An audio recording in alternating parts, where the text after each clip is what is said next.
No one is messaging me, Moise. Allowed. People like you better. People are like, I'm not gonna message. I'm not gonna But message. maybe they hate me more. That's why. Nah, man. There's such little to hate about you. This is a terrible thing to say to someone. Let's let's keep those things for later. You're like, Good things Lord. are things are a little. There's not much to hate about you. There's very little to love about you as well. Well, But hate, probably a little too much. I नहीं यार, I कैसे I'm really, पता I चले कि ये पाकिस्तान से हो रहा ये क्या हो रहा है? I hide my to hate things very well, I guess. Nah, man. You're like an open book of hate. Nope. Oh, there we go. There we go. I can now see I the. think it should be streaming live now. Yeah, now I can see it. What happened before? Was it not? I don't know. It was supposed to be Okay. streaming live. I had no idea what happened. I live on Facebook, and then I thought it's not happening, so let me do it again. So we're back, All right. Yeah, people. we're live now. So we want to start again, or Yep, Danish Saab said yes. Great, we're on live. so do we start again? No, it's fine. It's the video was recording anyway, and I think I'll get this Zoom video uploaded onto Facebook. All right. Don't Sounds worry, good. Muiz. This is good. Good representation, Ajaki. Don't worry. Sounds good. So maybe we just welcome the audience and ask them to introduce Absolutely. themselves. Sorry, guys, there was a technical glitch. It was live streaming. However, for some reason, it wasn't coming on the Kaarvan Facebook page. I've reconnected again, and hopefully you can see us and hear us. So please send in your comments and your feedback and be part of the conversation.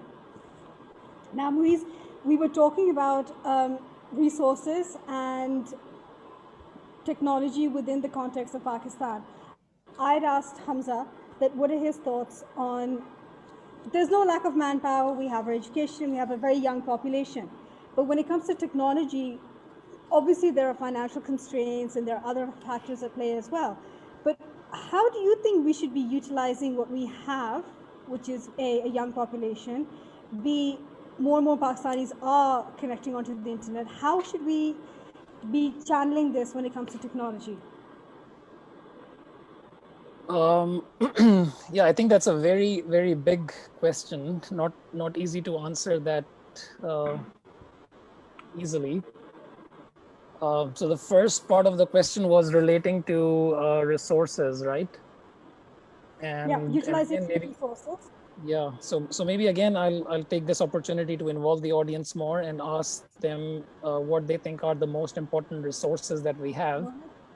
And while they're telling us, they can tell us where they're joining from, and we can see the comments hopefully and bring bring them into the discussion as well. So while we wait for some comments, I think so. As far as you start looking at the resources, there's a whole list of resources that you can come up with, but again, if you try to generalize it based on the most common resources and the most important ones that any collection of people or society would have, in my view, it boils down to two basic resources. One is time. Time is a scarce resource that we all have, and we have a finite amount of time, and we never get it back, the time that goes by. So time is maybe one of the most important resources that we have, and the second, in my view, is basically this brain or mind that everybody in the world has, and as societies we have a lot of it. So linking it with the earlier question about how to talk about development. So we talked about development could be just the utilization of our resources, and it applies to all kinds of resources. But if we say that these are the two basic and most important resources that a society has, then development is about the utilization of your mind power, your thought processes, and the more efficiently and effectively you can use your mind power, the more developed you should be considered, and the more efficiently and effectively you can use your time, the more developed you should be considered. And then technology comes in the picture by helping us do both of those. Absolutely. So it boils down to, Moise, what you're saying is there are three major resources here. One is time, limited time. Second is the efficient use of technology. Now, Hamza, how would you define efficient use of technology? Because let's say there's an artisan, right? It doesn't matter whether she's in rural Punjab or she's in, the northern region, wherever she is. The point is, here's an artisan who has to earn through technology. What defines efficient use of technology? Does that mean that someone goes and via technology learns new courses, or does someone use social media platforms as a means of creating a business? How would you define efficient use of technology? Yeah, I mean, it's a great question. I think efficiency is obviously, I think if we are talking about abstract concepts here, then efficiency is just ensuring that there Yeah, is as little wastage as possible in achieving a goal that somebody has set up for yes, themselves, right? So that's a very, very abstract and high level view of it. yeah, I think for in your the example that you're talking about, which is that of somebody who's an artisan and wants to use technology as efficiently to as possible in order to make a livelihood. उसके अंदर yes, it is going to obviously be multifaceted. एक is can they use technology to build their products and services better and of a higher quality or at a lower cost. So एक तो ये है कि भाई how is the cost of goods sold impacted by the presence of technology. So if this is an artisan and she, for example, paints, I don't know, I'm being really hypothetical here. I'm sure that is not the most common case here, but you have somebody who paints, and by teaching her Adobe Photoshop, you can help her produce better paintings. I'm being very, very basic and yeah, probably yeah, of course. very niche here, right? So एक तो ये कि जी cost of goods sold या quality of goods produced Huh. improves. And the second one is, I think, which is probably what I believe is now the more important part, is when technology becomes an enabler for new business models, when technology opens up and creates new markets. So, for example, I would imagine that somebody who's an artisan who paints can use Facebook, social media, can use Etsy, could use one of those many multiple multi-sided platforms to participate in markets and to engage with potential customers that she could not have done that before with. And obviously, once you are talking about that angle of technology, usme then you start talking about multi-sided platforms, marketplaces, payment systems, marketing systems, etc., etc., etc. So, and I think that I think the first part, which is, hey, we need to skill people up. I think Yeah, that has been done quite that has been done quite well in the urban areas, but obviously it's not done really well in the rural areas. But I think that is not the biggest yeah, problem now that faces people when they are thinking about technology or how to use it efficiently. I think it is how do you build a business that leverages all these new business models and these new technologies and platforms to become independent and to have a stable livelihood that you would not have had before. I think that is the more important one in the two. absolutely.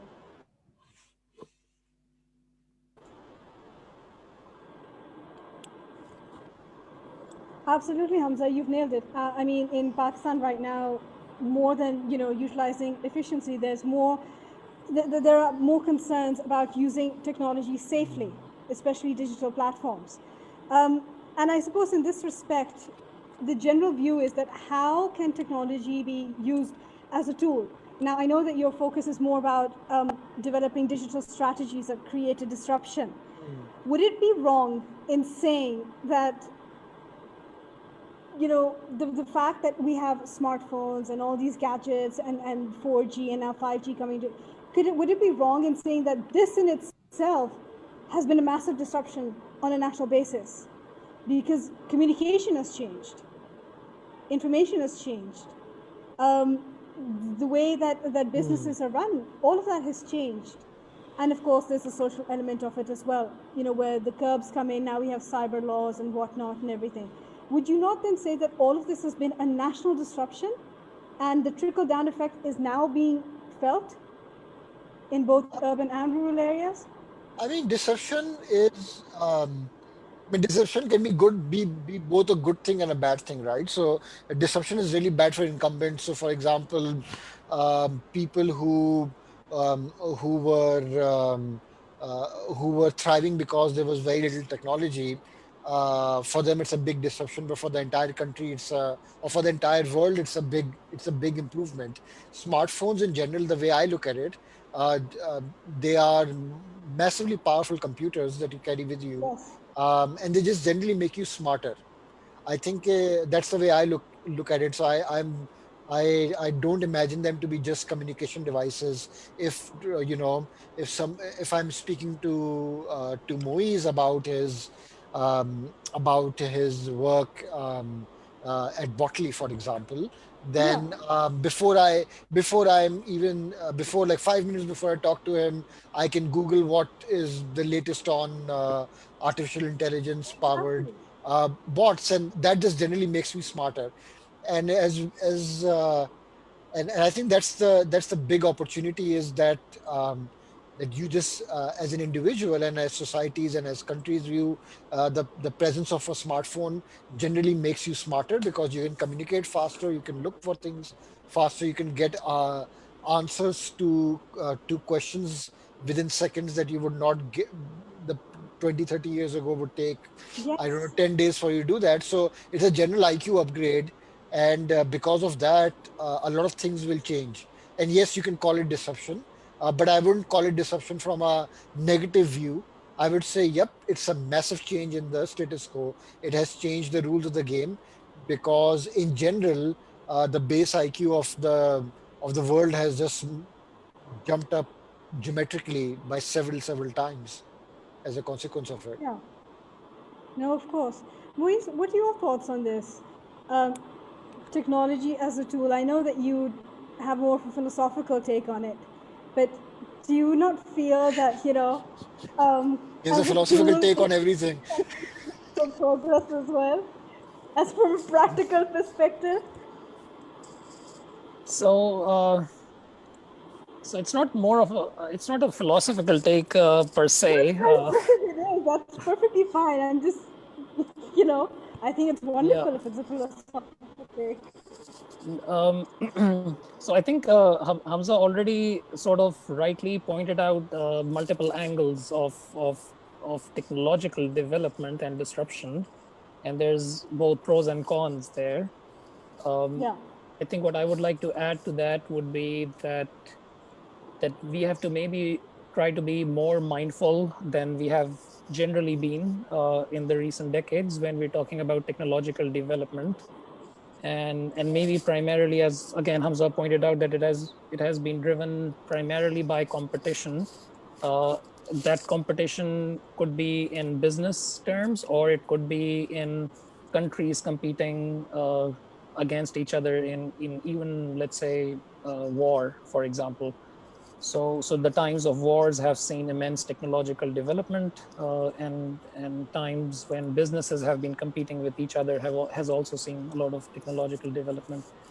Yeah. So so I feel that, yeah, maybe we can be more mindful moving onwards as a society collectively, that we try to see what the problems are, what the pain points are, and then try to solve them, uh, and then bring technology as a solution to them, rather than trying to build the most profitable company first, and then see if how it can help.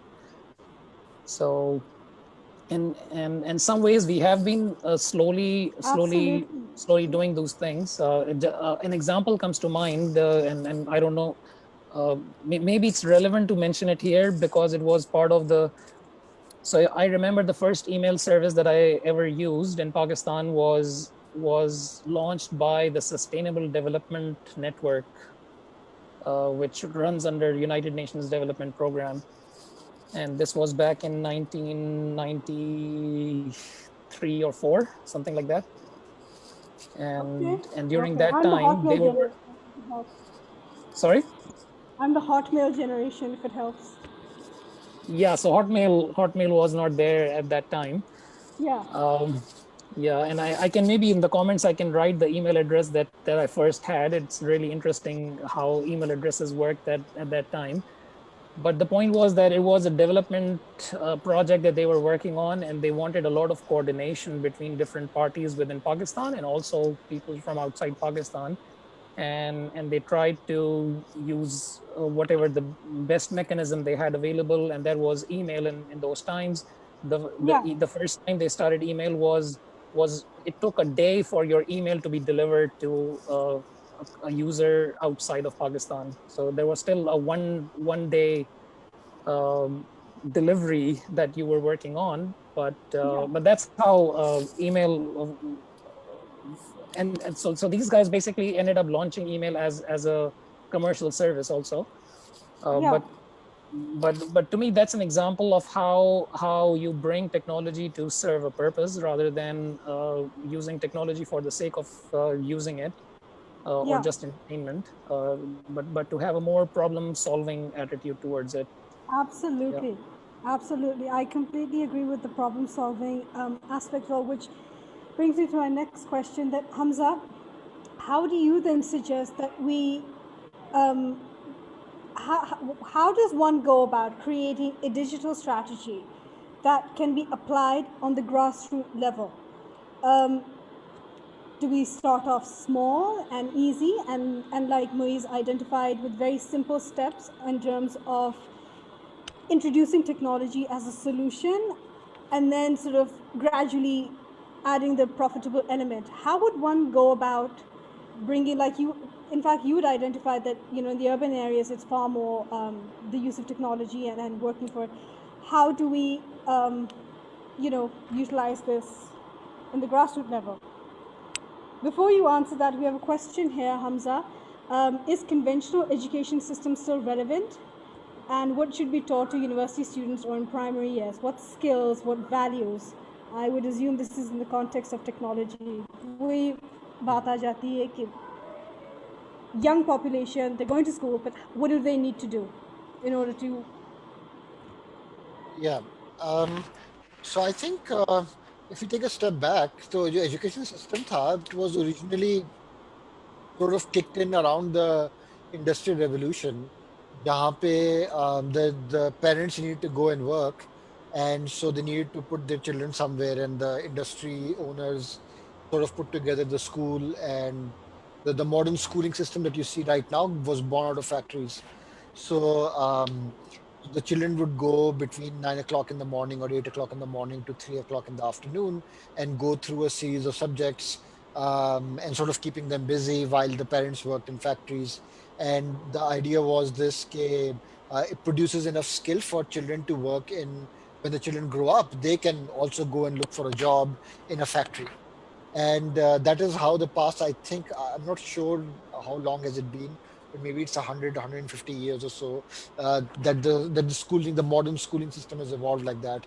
Prior to that, parents homeschooling was very popular, and or very very small, micro schools were there in which, six seven families would sort of get together and create like a bubble in which children would study.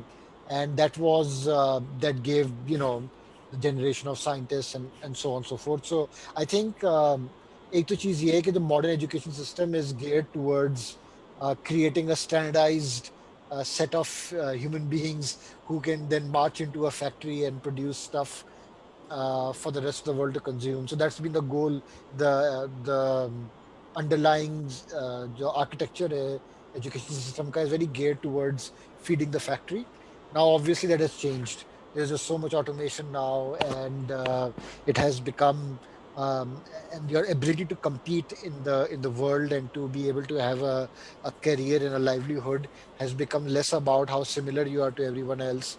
It has more to do Yeah. with how creatively you are able to solve problems, how you are able to get out of a situation that no one has answers to, and that has been exasperated by digital disruption because there's a professor in Cambridge University. He's also Pakistani. I work with him quite closely. His name is Kamal Munir, and one of the things Kamal says in his class is that around 50 years ago, your ability to be in the Fortune 500, एक दफा आप Fortune 500 या S&P 500 में आ जाते थे, तो your expected lifetime on those charts were like 60 years. Yeah. Now it's less than 13. So there is so much disruption and change that is happening. It has Yeah. accelerated. It has accelerated the obvious obsolescence of the original schooling system, which is based towards producing एक तरह के लोग who can just go and work in a factory. So there's a massive Yeah. it's a massive break between where the world is headed and where the education system is stuck with. So I think to sort of answer that, answer the question that has been put in, is the conventional education system still relevant? The answer is no. In more cases than not, it is actually not relevant. And what should be taught in university students or in primary years? That's a really large topic. Um, my wife is doing an MPhil in that, so I mean, I'm sure that there's a very large answer to this. But I think the very quick and dirty answer to it is building the ability to learn and to be able to learn things that you did not know about before, and how do you deal with it emotionally and cognitively. I think that is extremely important. And obviously, there are other things like creative problem solving, being able to get work done and get work out of people through social connections. I think those are going to be far more important in the next Oh, yeah. 20, 30 years than it was in the past several hundred years. Moise, what do you think? Where do you see that? Where do you see education going? So I think we can easily look at what many countries have already done in terms of realizing that the education was originally made as a factory to produce soldiers, and they've already moved slowly away from it. I think Finland is one of the countries which is leading in that space, and New Zealand is just a little behind, I would say. So they're moving away Yeah. from the from the concept of teaching subjects and then assessing the students on those subjects. So that's not the concept of schooling anymore. So for example, my kids, they're now 12 and 9 years old, and so far they don't have any tests or exams still. So which is very different to Yeah. what we Yeah. see in many other countries, including in Pakistan. So it's a completely different way of looking at education. The concept is not try to compete at who memorizes more or who's better at what subject. That's not the concept of education in these countries anymore. The education is basically around building the personality and making you confident enough that you can try to do you can basically try to pursue your own path. That is the basis of education now. It's not about trying to comply to the standards that have been set by somebody else, and then whoever does not fit into that uh, mold is considered a failure. So that's not the concept. There's no such thing as failure because there are no exams, there are no tests.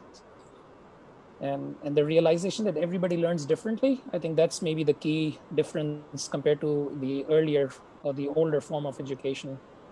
um, yeah, so I think that's maybe where everybody will Absolutely. eventually end up. Some people would maybe take a little longer, but the sooner they do it, I think the better it will be. But here's the thing, that all of the, that would require someone to be different. And that sort of ties in with what Hamza had said, that how does one encourage creativity? How does one utilize your skills, your technology, or whatever it is, your education as well? And you project yourself as an individual, someone who's actively promoting creativity, actively making a small change. I know that, Muiz, you like the concept of going for small and easy changes at the ground level and then sort of scaling them up.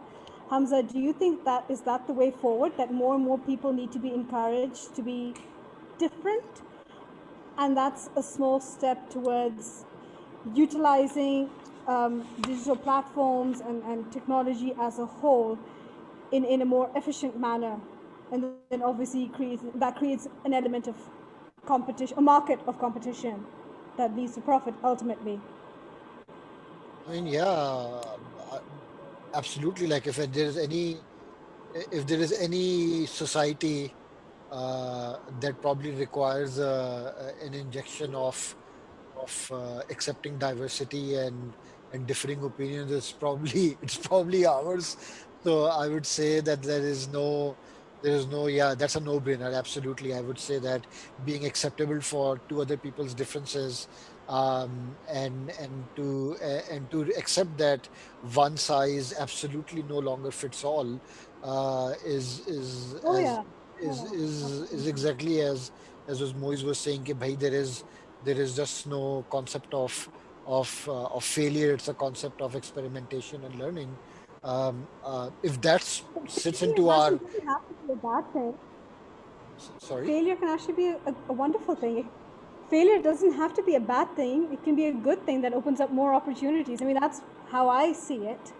Yeah, it leads to it leads to sharper changes, right? So when you are um, when you are in pain, you tend to take more dramatic, tend to make more dramatic changes in your situation in order Yeah. to lessen the pain, right? So absolutely, while in the moment pain is nothing fantastic to go through, in the long run, if you're able to overcome it, it tends to project you further ahead of where you were to begin with.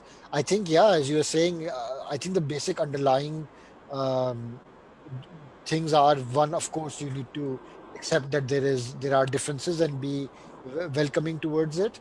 I think there is also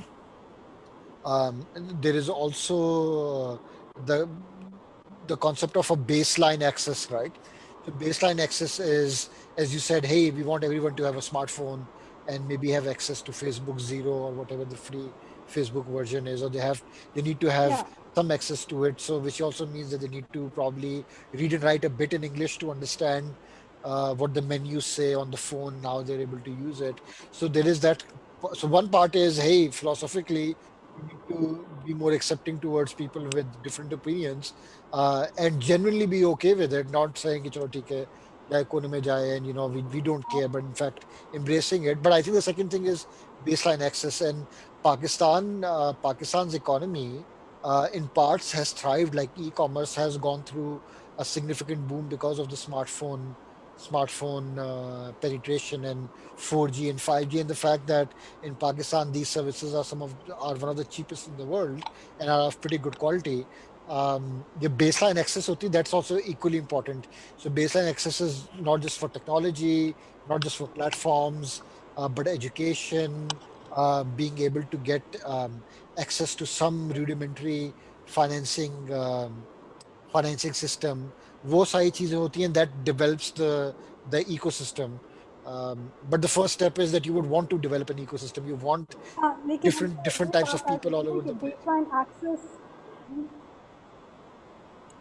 baseline access is also a, a problem. Majority of Pakistanis don't really have access to these tools unless they're provided them by a sponsor or some organization or Mm, something. mm. We have a question that actually asks that about technology and access to. Do you see it creating more inequality in society And what disruption do you suggest to reduce inequality? So let's tackle the first part of it. I think that yes, it is creating more inequality. I'd love to know your thoughts. Hamza, let's start with you, and then Moise, of course, your thoughts as well. So I Will it think, create more inequality? I mean, yeah, you see inequality happening in the United States. They've got millions of people now because of Yes. coronavirus who are not working, and then you have the top 10 billionaires adding, $500 billion worth of market cap to their companies. Absolutely, the basic capitalist structure can be an accelerant to inequality if it is not counterbalanced with um, with other government programs and things that ensure that inequality does not accelerate. Yes, technology does that. The idea of base access is nonetheless base access to all. At the very least, reduces the inequality paradigm, right?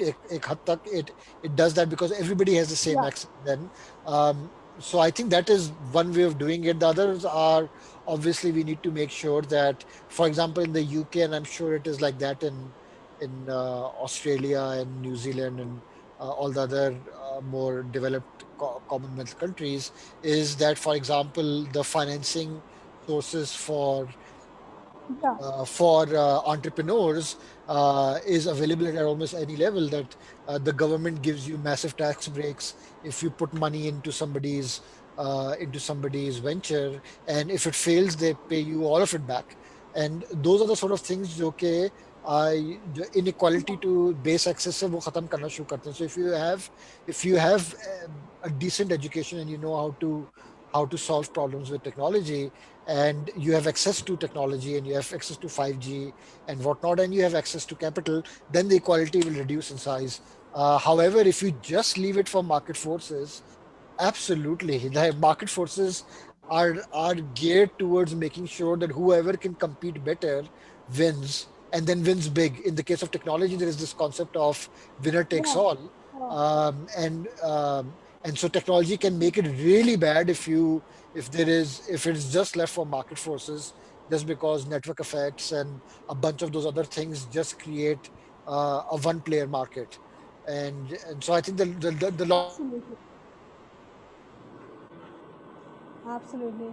Muiz, what are your thoughts on this? I mean, earlier you had spoken about being mindful as a society and then slowly bringing in creating competition. But then on the other hand, not everyone has equal access.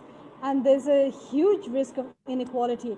Again, Hamza made a very valid point, and it's something I've often argued as well, that this is a global problem. It's not just in Pakistan where you're talking about inequality. It's also in so-called developed countries in the first world. I mean, what are your thoughts on this? Um, so what I would would recommend is having an approach that again looks at the problem, tries to come up with solutions to the problem. Um, the you should be encouraged to have really bold goals and big goals, but then you should start making small steps right away. So do those small changes that you can do today. Don't try to wait for the right time to start on something.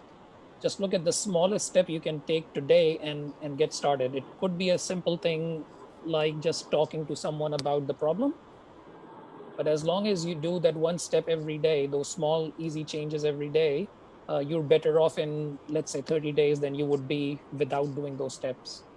So that's maybe one thing that I am a big fan Yeah. of, that have a really big goal, but then make a small change, an easy change that you can do right away today. And the other thing that I would recommend is using the approach which so there's this researcher, Yvonne Rogers, and uh, her this project called the Street Project got very famous a few years ago. I'll mention that in the comments as well, so people can look it up. And she really proved how a little use of technology in the right way can achieve really great results. And the idea was just to uh, increase the visibility of the right data to all the users, all the participants, and sort of bring in the element of gamification. So people can now see the impact that they're having on a bigger picture and try to do a better job at it. And I think that's a success story in terms of showing the world how a lot of big problems can be dealt with collectively, and use the technology appropriately in the process. So yeah, Right, using the power right. of social media, bringing in gamification, surfacing the right amount, right type of data, and timely data. That's what technology helps us do, and Yeah. we can really create behavioral changes in societies, and contribute to the overall development. Okay. So behavioral change in society, that's going to be a little difficult, but I think that's certainly something that one should look at. Hamza, would you agree with that strategy as a means of reducing inequality, that there should be behavioral change and I suppose more efficient use of data?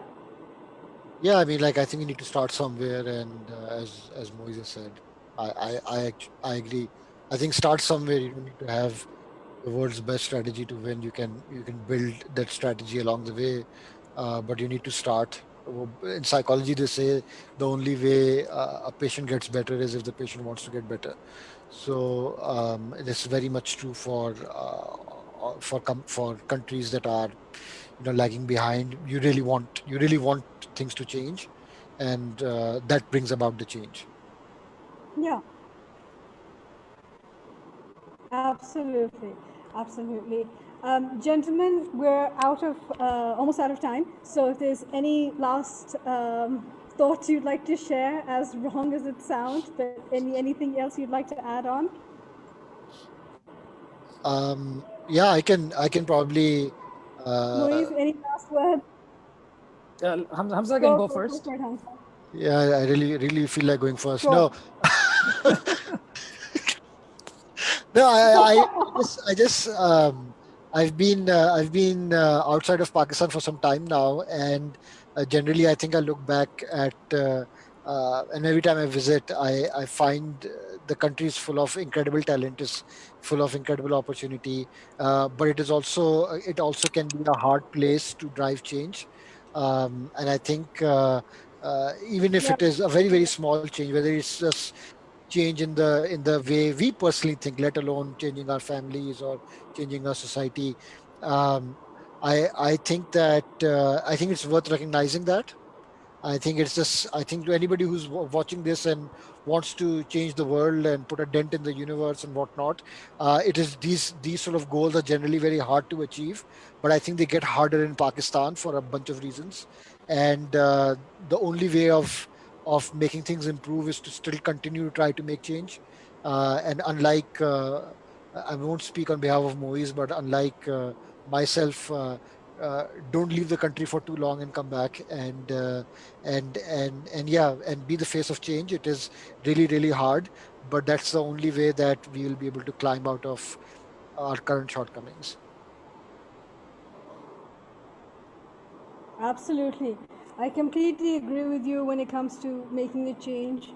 Um, it is incredibly difficult. Mm. And I can say this personally because I've just written a book. It's come out, Oh wow, and congratulations. the idea was to bring about a change. And for me, it's all over social media. It's a real battle. But Moise, after time,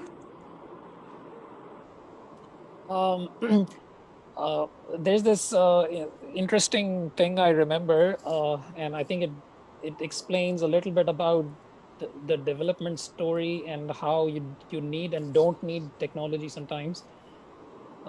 So in the 1960s, and I've heard this firsthand, that in the 1960s in Pakistan, you could have your utility bills paid automatically from your bank accounts.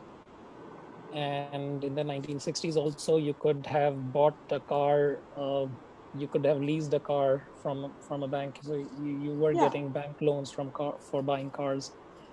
So if you look at it from the utilization of resources point of view, then it seems like in the 1960s, we did not have to stand in queues in banks to pay our bills. But when I was growing up in the 80s and the 90s, then I experienced the other side of the whole story, standing in lines, long queues sometimes.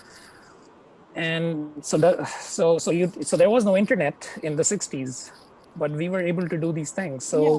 So there is no reason why we cannot do this, why we cannot develop, is what I'm trying to build up to. You shouldn't rely on technology. I think it's just a matter of sitting down and looking at a problem and then just improving it, uh, and and come up with a solution. And I think one problem what we run into sometimes is we bring emotions into solving a problem, Oh, and that's where it yes. gets a little colored. Yes. So we should be mindful. So emotions are part of being human. So you can't be unemotional completely. All that is needed is that we be more mindful of our emotions as well, and try to bring in more positive emotions and have more positive change Absolutely. rather than have the negative emotions, which sometimes keep us back from achieving good things. Um, yeah, so yeah, maybe that example I think No, is very absolutely. very important. The 60s versus the 80s and the 90s, and uh, I just want to Well, add one this is thing, something that somebody guys. once said. Sorry, I just want Ji, to ji, add one please thing. go ahead. When Moise and I are class fellows, and Moise was one of the quietest people we had in our class. And the amount of things that he's spoken right now in the past 45 minutes is probably more than all the things he said together in the 2 years we studied together in the class. So Moise, your development has been eye-opening, my friend. thank you. That's I'm good to so hear, happy to Hamza. hear this. That I'm is so so good to happy hear. to hear this. From one immigrant to the next, we did well. So there is hope. There is hope, right? Yes, if you can Yeah. continue. Yeah, if I can do it, then anybody can. Well, you're very accomplished, and I think the fact that you've spoken so much here, thank you so very much.